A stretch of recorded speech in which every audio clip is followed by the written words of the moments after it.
What's up, Pack Nation? It is Pack here. In today's video, I want to talk about the 10 teams whose best player has changed or is going to change for NBA 2K20. I think some players have just been playing better for their team than their supposed best player, and I think the ratings will change pretty soon.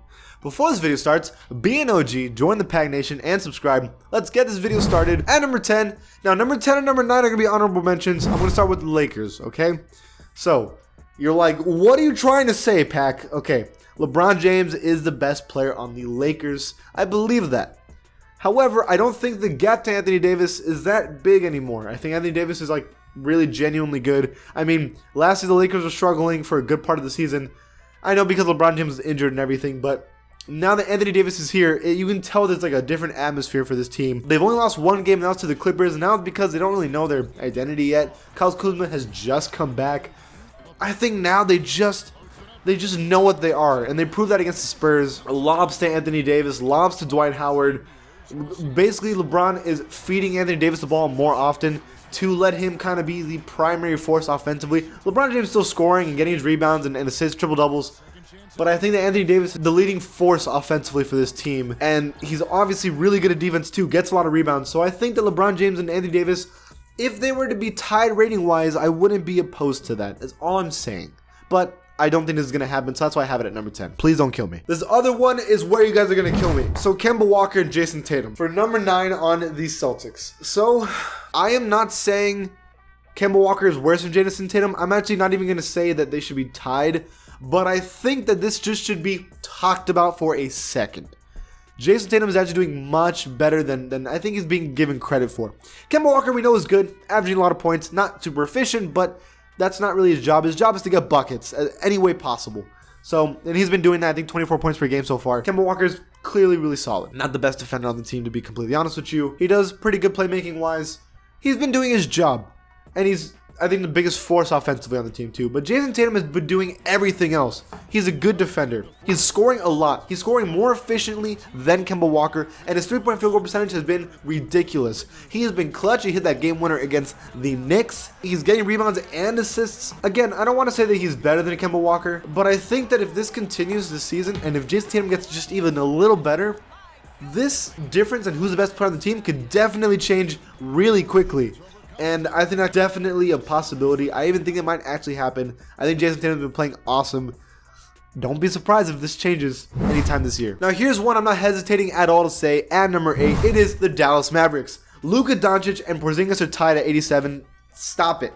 Luka is the truth. He is way better than Porzingis right now. I believe that to be a fact. Statistically, the only thing I think Porzingis does better is defensively. Besides that, because Luka Doncic doesn't really have a great defensive game right now. Besides that, he's putting up LeBron James numbers in terms of rebounds, assists, and also scoring. He is doing everything he needs to. It's crazy that we saw this guy come into the league and so many people had their doubts. And because of this, he's doing so much better than everyone expected. And they're winning a good amount of games to the start of the year with a bench that, let's be real, or even backup players that aren't great. Dwight Powell, Tim Hardaway Jr., who hasn't been great, JJ Barea, DeLon Wright, Jalen Brunson. I mean, these are players that are okay, Boban, Seth, but they're not like an extreme talent, and yet they're doing pretty good so far in the West. If they can continue this, I think they could definitely make the playoffs this year for sure, and Luka is the reason for this. I mean, if Luka keeps playing like this, I don't see why he couldn't be in MVP conversation. We'll just have to wait and see, but Luka is better than Porzingis. What rating he should get, I don't know, maybe a 90, we'll see. Now, I will say though, to be fair, Porzingis was injured, and he's coming back from injury and getting used to that, but still, Luka is better. At number 7 is one that I've felt like for a while. It is the Jazz. I believe that Donovan Mitchell is better than Rudy Gobert. At the moment, they are tied.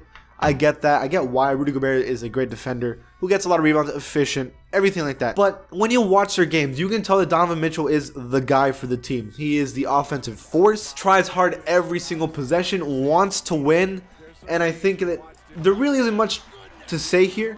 He is the leading scorer for the team. He hasn't been particularly efficient in any season so far, but I feel like it does get better. I think he can genuinely make this team a contender. I know they just lost to the Clippers, and I get that.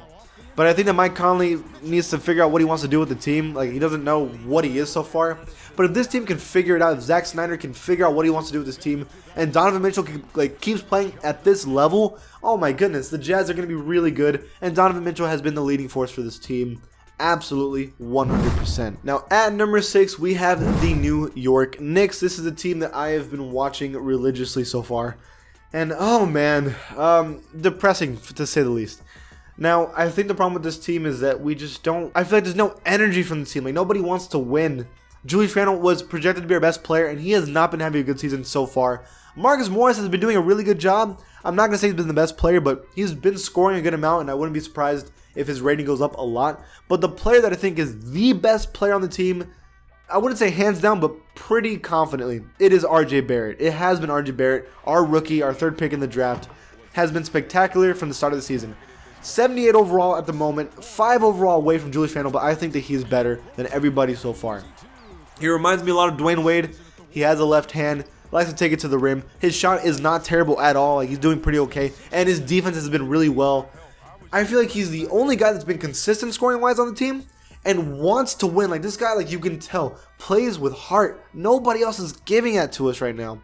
I feel like RJ Barrett's the only one out here really trying to win for the team. I wouldn't say an 83 overall yet, maybe like an 82 and then lower everybody else, maybe an 81. But I definitely think that he is the best player at the moment that might stay for the year. I really believe so. Now at number 5, it is the San Antonio Spurs. Usually LaMarcus Aldridge has been the best player on the team. He's tied right now with DeMar DeRozan, and I believe that DeRozan is better, but this one's kind of a debate for me. I've been watching a good amount of Spurs games. I even went to the Spurs-Lakers game last night, and even though I like DeMar DeRozan, even though he's been our leading scorer, even though he's the most efficient player on the team, I don't see it in him. Like, I feel like he doesn't want to win. Like, I watch him play, and he's not like being aggressive. Like, he's had moments, he's been clutch sometimes, but he's also been not clutch, and he's also been disappearing sometimes. Same with LaMarcus. LaMarcus has been not good at all so far. These two really need to figure out what they want to do. The Spurs, I don't know how we have so many wins. We're 4-2, and we really shouldn't be, because these two, our best players, are not doing a good job so far. But the person that maybe, even though I think DeMar DeRozan is better than LaMarcus at the moment, I think someone that needs a honorable mention is DeJounte Murray, because I think that he has been the most aggressive player on the team, has been a great defender, assisting, even making some threes, gets a lot of rebounds. He plays with the heart, plays with the energy, and I think that having him back, I'm not going to say he's the best player yet because he really needs to earn that, but I think that if he can keep playing like this and get more minutes, because he's not playing a lot of minutes, he's only playing 23 minutes a game. If he get more minutes, like 30, 32 minutes a game, I think that we can expect him to end up being the best player on this team eventually. But we're just going to have to wait and see how this goes throughout the season. At number 4, it is the Charlotte Hornets. Now, Terry Rozier is the best player on the team according to 2K, 78 overall. And he has been picking up his slack. He's actually been doing pretty good so far. This team is 3-3, surprisingly. And the biggest thing, even though I think Terry Rozier deserves to be at least probably the best player on the team, and that's probably going to continue, there's one player I think that battles him, and that is PJ Washington, their rookie, a 72 overall, who has been a sniper. Like, he has been really, really good. He is the only player on the team that has a positive plus-minus, like the only player on the team. He's getting the most win shares for the team as well. He is deadly from 3. I believe he's shooting 50% and actually shooting a good amount. He has been probably their most consistent scorer for the most part. He's barely averaging less than Terry Rozier, but he's like right there. So PJ Washington definitely deserves to be in this conversation for being the best player on the team, right there with Terry Rozier. Even if they're tied, I would be more confident with that. But out of the two, I'd pick PJ Washington right now. For the Thunder, it is Shai Gilgeous-Alexander. Now, I know that all of you guys got upset that I said Chris Paul is starting to decline a little bit, and I know you guys, me saying that the Thunder and Shai, that Shai should be the better player and the #1 player on the team. I know that maybe you guys aren't ready for that, but I'm going to say it because I believe that he's been playing very well. His efficiency hasn't been amazing, but he's scoring the most on the team, playing with a lot of energy. I think he's a really good player. Like, I don't see why I wouldn't make him the best player on the team right now. He's been the most consistent player on the team. He's getting good playmaking going on. I think he's playing fine. So I would put him at #1 on the team at the moment, but I think that it can be a debate. I know Danilo Gallinari scores a lot. I think Chris Paul can do better. So this one's kind of like an up for debate one, but I think that Shai is the best player on the team at the moment. Now for number 2, it is the Pelicans. Now, Jrue Holiday is great, and I'm not going to try to like slander his name because he's great. We know he's good. And we know that 86 overall, even though I don't feel like he's playing at that level right now, I think eventually he will. But the player that has been arguably one of the most improved players in the NBA right now, it is Brandon Ingram, averaging 25 a game. Has been doing good every single game he's been playing, better shooter, driving, getting mid-ranges, and I feel like his defense isn't even that awful, to be at least for the most part. So he's the leading scorer by a lot. That might change when Zion comes back. I mean, it probably will change when Zion comes back, to be completely honest with you. But at the moment, Brandon Ingram, how he's been playing, looking like the most improved player in the NBA, I have to put him here in this list. I have to make him a better player than Drew Holiday, or at least tied at the moment. And finally, at number 1, we're on the Memphis Grizzlies. It has to be Ja Morant. Another rookie, the second pick in the draft, right behind Zion. So, Jaren Jackson Jr. was expected to be the best player on the team. Right now, he is injured. Well, at least that's according to 2K. But the games he has been playing, I feel like he's just been doing okay so far. It's the sophomore season for him. He's trying to get back into a rhythm. He's literally at the same age as Ja Morant. So I think that Ja Morant is great so far. He's NBA ready. He's athletic. He wants it. He's scoring. I think he had a 30-point game already as a rookie. Like, the guy, you can tell, wants it. He plays with a heart, plays with a passion. Stupid athletic, super quick, and solid playmaking already. I think he's league ready. And I think that nobody on the team is better than him at the moment, not even really close. That may change again. I mean, I think Jaren Jackson Jr. can step up. We know Jonas Valanciunas can score a lot when he really needs to, so that might change. But at the moment, I think Ja Morant is like really a non-debate for me. I think he's the best player at the moment, and I'm going to stick with that. That's it for this video, you guys. Do you guys agree with me or disagree? Leave it in the comments below. And if you like this channel, give it a sub, and I'll see you guys next time.